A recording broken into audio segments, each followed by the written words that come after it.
and welcome to The Impact with Rob and Dorsey, where we will feature some extraordinary individuals. I am your host, Robin Dorsey. Thank you for joining us. Today's show features the extraordinary LaShawn Woodward.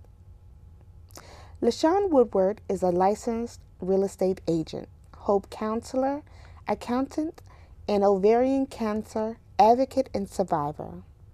She wanted to help others achieve the American dream by becoming a homeowner and being able to place keys in the hands of first-time home buyers. She made their dreams come true. As a hope counselor, she was able to help existing homeowners stay in their homes.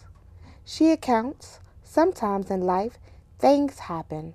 For example, a family member dies, a loss of job, or an unexpected illness could cause you to become behind in your mortgage. Nevertheless, that does not make you a bad person. If we turned our backs every time someone made a mistake, where would we be? As an accountant, she is able to assist individuals with their taxes and provide financial guidance. Lastly, as a survivor of ovarian cancer, she wants people to know they are not alone, and together we can provide support to others just like me and rock our tail. LaShawn has conquered many feats in her life, but through the grace of God, she overcame all of her obstacles and is the amazing woman she is today. At the tender age of 14, she was raped by a neighbor, and she was devastated and broken. Unfortunately, this wouldn't be the only adversity she would face. Around the time of her being raped, LaShawn was diagnosed with ovarian cancer. And to have her left ovary and fallopian tube removed, LaShawn has always been driven and determined, and she realized that she could not allow her adversities to overshadow her life and that God had a purpose for her. When we come back, we will talk to LaShawn Woodward.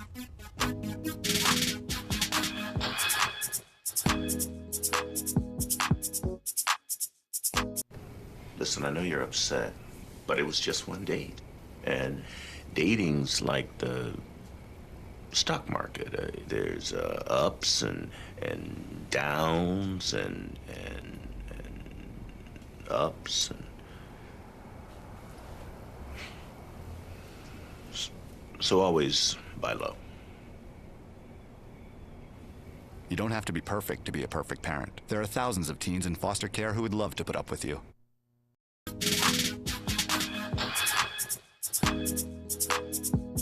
Welcome, LaShawn Woodward. How are you today? I'm doing great. Thank you for having me today. Thank you for being a guest on my show.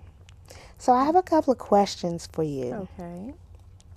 You are a woman who wears many hats in your professional career. Which would you say is the most rewarding and why? I spend most of my time helping other people either realize an American dream by purchasing a new home or selling a home, and helping others face foreclosure prevention and, just really trying to help today's home owners. Also, I could say being an ovarian cancer advocate, it's really rewarding seeing how I could get the word out as far as ovarian cancer and the symptoms and what to look out for young women and older women. So I think both of those areas are really the most rewarding for me. You are a survivor of a sexual assault. How were you able to cope with this at the age of 14? Well, during the time that I was assaulted, I also came into find out I had ovarian cancer. So it was really challenging for me, especially because the person it was 3 guys that assaulted me, they were neighbors. Okay. So really trying to get past that it was someone that I knew and getting past really telling my family what had occurred. So it took a lot of strength, a lot of prayer, and a lot of support eventually from my parents when it all came out to light. And then I had to go on to the next trial of being dealing with ovarian cancer. Okay. Did it take you a long time to be able to tell your family and your parents that you were assaulted? Actually, I didn't even tell them. Somebody else told them. Wow. Yeah, and that was even more devastating, especially to my father, who was surprised, who was a DC police officer, and really couldn't do anything about it because the time had passed so much. Right. You know, and once he knew, I mean, he supported me and justice was served to the individuals that assaulted me. Well, that's good. I'm glad that you were able to get justice for the assault. When you learned you had ovarian cancer at 14 years old, did you understand what that meant? I had no idea. Okay. And cancer was never heard of. I mean, it was taboo. Right. During that time period, and just trying to gather, even at 14, realizing where my ovaries were. Wow. So it was hard to really grasp the whole concept of what cancer was, what ovarian cancer was, and what type of help to get, and who to go to for advice or information. So, you know, it was a learning experience, you know, and it really took a lot of years to place myself in community as with other survivors and other patients to really understand what type of help was available for a cancer patient like myself during that time. How has ovarian cancer changed your life? Wow, how has ovarian cancer changed my life? Yes.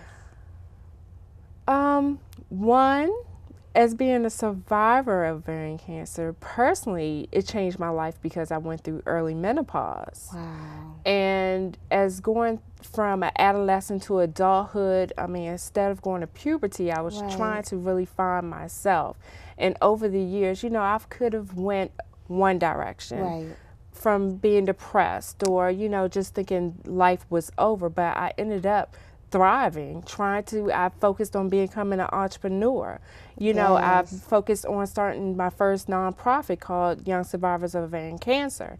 Then I went on to starting a real estate career. Then I went on starting a tax career, you know, going through accounting. I mean, I just, instead of putting my life in just going the negative opposite direction, I decided to just put God first and go by his visions.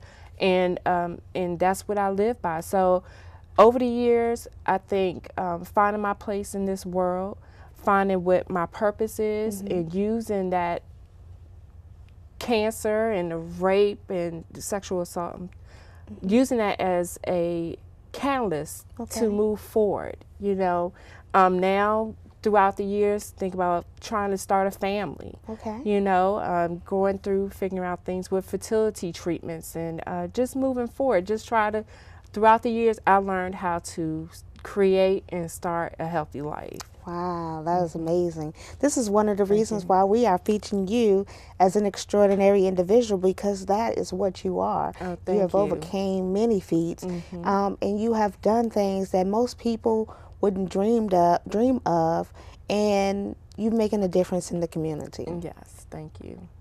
What advice would you give to a person who is newly diagnosed with ovarian cancer?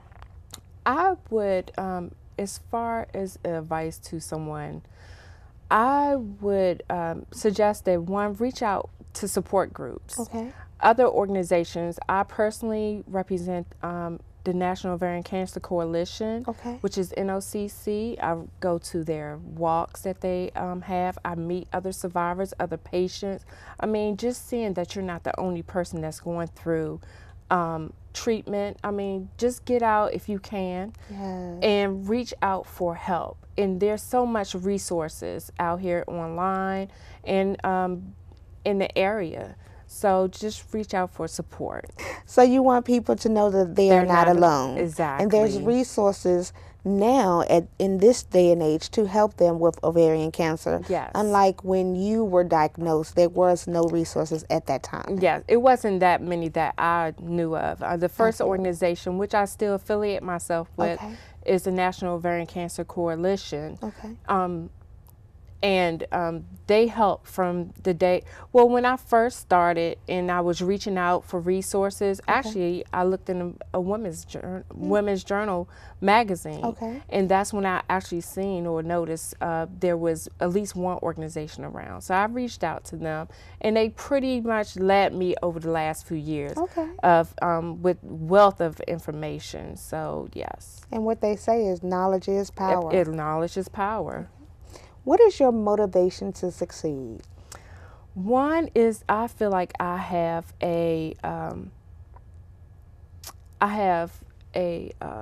to push because my father passed. Okay. And he was an entrepreneur himself, and he taught all his children how to do different things. And I just remember the day that he passed, he asked me, did I sell my first house? And I said, Daddy, not right now. Right. And that was the last conversation. So ever since that day, I just try to push and make sure that I just be the best I can, be the best entrepreneur that he taught me, use the skills that he's instilled in me. What is the one thing you would like the world to know about you? I'm thriving. Okay. Even though I am it. a sexual assault survivor, ovarian cancer survivor, I have different businesses. My main thing is I just want to get the word out. I want to grow. I want to grow the real estate business. If anyone needs help, you can always contact me on my website, LaShawnWoodward.com. Okay. And ovarian cancer, if you need more information.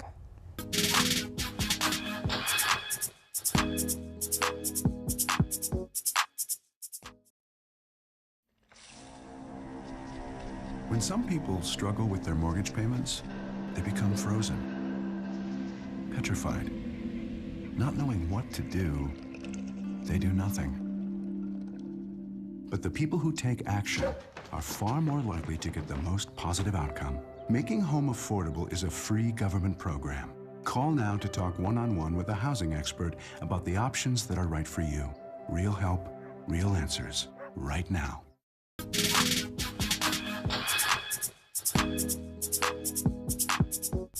Welcome back, LaShawn. Oh, thank you. So when you are mentoring people for the Hope Counseling, what are some of the information that you share with individuals? The main thing is normally people that come through Hope is looking for some type of answer. Everyone thinks that because they're falling behind in their mortgage, they're going to lose their home, but that's not the case. Okay. So my main job is just to make sure that they know, one, just don't walk away from your home if you're behind in your mortgage. Your mortgage company has different programs that will allow you to at least modify your mortgage, give you different options to stay in your home. You know, and that's the main thing. People, one, never heard of a housing counselor. Absolutely. You know, so that gives a homeowner relief to know what their options are, you know, and they have several options. So just go through, they could either try a loan modification, they could either sell their house before foreclosure, and then they have the right to talk to the mortgage company before the actual foreclosure proceedings take place. Okay. So the thing is, they have options, and not to just ignore their mail that's coming Please in don't ignore when your the mail. creditors are calling or sending mail saying, hey, here's your final notice, or, you know, we're trying to reach out to you to look at your options. Do not ignore the mail, it's basically. And reach out to a counselor. I mean, it makes a world of a difference, and especially someone that could walk you through the process. Even purchasing a home it takes a lot, you know, and reading documents and things like that. At least you have someone walking through with you to talk to your mortgage company, a third party individual. So that's able to talk to your mortgage company for you or with you. So yes, reach out to a housing counselor. Some people may feel that they can't afford a housing counselor. So are housing counselors free? They're oh, free. wow, they're free. Yes. And the one that I do work with is Housing Options and Planning Enterprise. And that is a free-based organization. And there's many counselors there. Also, we serve the Hispanic community. So we have a Hispanic counselor on site if you speak just Spanish. And we're there. Wow. How would they get in contact or begin to research for a housing counselor? You could go to the Hope website, and you can contact what I'll tell you about Housing Options and Planning Enterprise is one counseling organization. Their number is 301-567-3330. Okay. Or you could contact the Hope hotline. Okay. As far as your accounting, why do you love numbers? I have no idea. And what I've said before is my father was a numbers person. Okay. I don't know how I learned it. I just started doing numbers. So, and I thank God that that's one of my biggest strengths, you know. Okay. And even with the tax preparation, I also offer free tax preparation for people that make under $53,000 Okay. through the Vitus site. That's another Program. program that I helped start.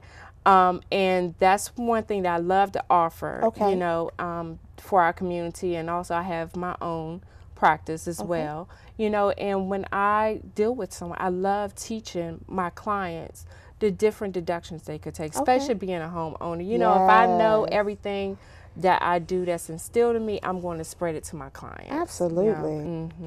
So you're saving your clients money. I'm saving my clients You're money, educating your clients. especially small business owners. Oh, yes, yes. So, Wow. So if someone wanted to start their own business, okay. where would they start financial wise? First, the main thing is becoming incorporated. Okay. You know, and that's the biggest savings too, as being an entrepreneur. And know what your expenses are. Okay. Keep a record of everything that you spend. Okay. Because that will help you out in the long run. You know, another start would be build your financial team. Okay. Know your numbers.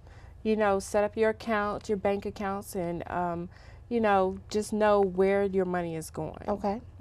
So that's very important to know where your money is going and know yes, what's and coming out of your accounts. Exactly. Okay. As a survivor of ovarian cancer, what would you say was the hardest as you was going through the process? The treatment. Treatment. Yes. Well, at that time, I had radiation treatment. Wow. And At 14? At 14. Wow. And just not knowing what to expect. Okay. You know, and I could just say, just during that time of treatment, I mean, your body is breaking down. Right. You know, and you know you're trying to do the best you can to survive. However, I mean, the drugs are strong. Right. Trying to make sure, you know, during that time, radiation was so strenuous on my body. Right. You know, so that was the main part. And then knowing what's going to happen afterwards. Yes. You know, and for me, I went through early menopause. Yes. After treatment, and just trying to figure out my body Okay. and my health, and you know, how to eat, how to take care of myself. Now that I was 15, Right. now that I'm not going through puberty, I'm going through menopause, so how to handle myself mentally. Okay. You know, and how to describe and reach out to my peers to understand where I was going and how I was feeling during that time. Okay. So I think that was the biggest part, you know, biggest struggle for me. Okay. Although you have your left ovary and fallopian tube removed, you do want to become a mom. Yes, and I'm trying that now. Awesome, awesome. I love it. Motherhood Yes. is just undescribable. I mean, it's one of the most blessings that you can have in the world. What is the process that you're going through with the in vitro fertilization? How hard is it? How expensive is it? Well, it's quite expensive. Oh. For me, I have to use an egg donor. Okay. So I have to go through extensive testing and just prepare, especially having my husband come in. Okay. And know that we have to use an egg donor. I will not be the biological parent of this child, but I will be The parent. the parent. Yes. Expensive it is, and for me, I've been going through little testing here and there. Okay. So we're in the beginning stages. Okay. But I just thank God that He will just see us through. Absolutely. I've been part of several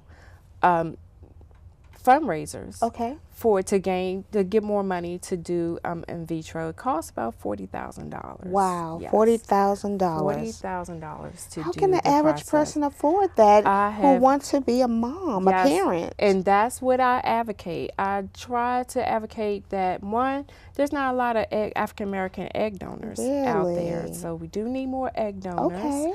And also the cost. I've been in a runner-up for one organization, Yes. and I was featured in the movie HaveABaby.com. Okay. And so that was going to help with some of the expenses for in vitro. And now I'm using the Cade Foundation Okay. that offers $10,000 towards infertility treatment. Okay. And what is the Cade Foundation? The Cade Foundation offers the $10,000 Okay. towards a heartfelt story. Oh. And when I tell my story, as far as Yes. being early diagnosed, I was chosen. Okay. You know, so we are going to use the $10,000, and Awesome. also the Cade Foundation does. I can't tell you full background Okay. of it, you know, but we have to participate in their walks and you know, Okay. their galas and things that they offer. So, yeah, so that helps with the expense. Okay. So you get to meet other individuals like yourself. And I really, before this process, I did not realize how many people go through infertility, that's going through Yes. infertility. And I mean, that makes, and I don't want to say in a wrong light, but it makes me feel comfortable now. Okay. Because it's not more of a silent Okay. issue, you know. You're not alone yet I'm not again. alone, yes. Awesome. When did you start participating in the walks and outreach for ovarian cancer? Oh, for many years. I'll say within the last 10 years, Okay. I participate in the walks. And just being an advocate, I try to go to conferences because when I go, it gives me an opportunity to meet other survivors and Yes. other young girls Okay. that was in the same situation as myself. Yes. Wow. Well, LaShawn, I absolutely want to thank you for being a part of this show. We are featuring extraordinary individuals, and like I stated earlier, you are definitely one of those ones who are making a difference and making things happen. Yes, We thank need you. extraordinary people in the world so our youth and our other people can have something to look forward to. So thank you so much. Thank you. Have a Thank you great- for having me.